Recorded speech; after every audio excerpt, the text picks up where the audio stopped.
Good afternoon, everyone. My name is Germaine Patterson, and I am a 16-year resident of Clairton, and I'm also a mother of four.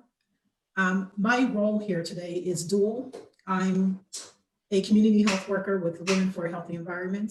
With my work, I have the privilege of working in the community, and I have worked in 3 specific Mon Valley communities for the past 2 years. I moved here in 2005. And when I moved here, I was carrying my last child, who will be 19 this year. She's also a member of this grassroots town hall and also a member of VCAN. We are also a part of the Breathe Collaborative, and I'm also a member of VCAN. A recent study of 1,200 children in schools near point source pollution in Allegheny County found that 70% of children in the study region were exposed to PM 2.5 pollution, exceeding the World Health Organization's annual average limit. Almost 50 parents that I engaged with, over half shared that they had a child or children with asthma. Mon Valley residents bear the disproportionate burden, but this neglect impacts the entire region. I have also encountered many residents with diseases related to air pollution, like emphysema, asthma, COPD, and even chronic bronchitis. Many of these people have never smoked. Many of the children live in environmental justice communities, which Clairton is, in other surrounding Mon Valley areas, communities with a high percentage of low income and African American families. The overall prevalence of asthma in the study was highest among African Americans, 26.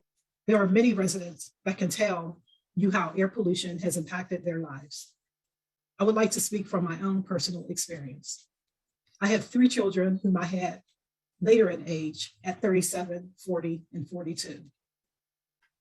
I moved to Clairton 2 weeks before giving birth to my youngest child. A year or 2 later, I began to have consistent heart palpitations at least once a month. Prior to that, everything that myself and my 3 children did were outside of the community. They went to school outside of the community. I worked outside of the community. And so pretty much we slept and ate here. We left early in the morning and we didn't return until the evening. My work in the community began 4 years ago, right before the pandemic. I began to work in the community, and that's when I started to notice changes in my health. It was not until I started working from home in the community and during the pandemic, when I was spending more time at home, that I was able to put 2 and 2 together. The heart palpitations that I am experiencing, because I do still experience them, is related to PM 2.5 exposure. My doctor had no idea where it was coming from. She couldn't tell me anything. And I just dealt with it, basically. I just dealt with it. I did not make the connection until I started to learn about PM 2.5. I mentioned that my daughter, who I was carrying during the time that I moved here, she also experiences some heart palpitations. Her nose runs all the time, consistently. And she was the only one of my 3 children that was born here. My PC shared with me that based on her knowledge of PM 2.5, that where I was moving could be detrimental to my health and to the health of my family. And so I want to say that there are not just cardiovascular disease, but there's other ailments in which community members are being told that it's hereditary or it's all their fault. Your diet's not right, this, that, and the other. And I'm not saying that that doesn't happen, but what I am saying is they are not being told that these diseases that you have are linked to PM 2.5.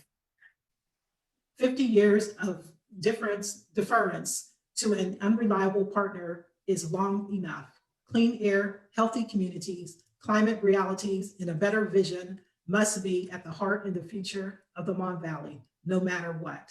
And then, in closing, I would like to say that health systems need to acknowledge the elephant in the room. I would also like to paraphrase 2 Clairton residents, Melanie Mead. Our children deserve to breathe clean air, and Ms. Gloria Ford. There needs to be more compassion. Thank you.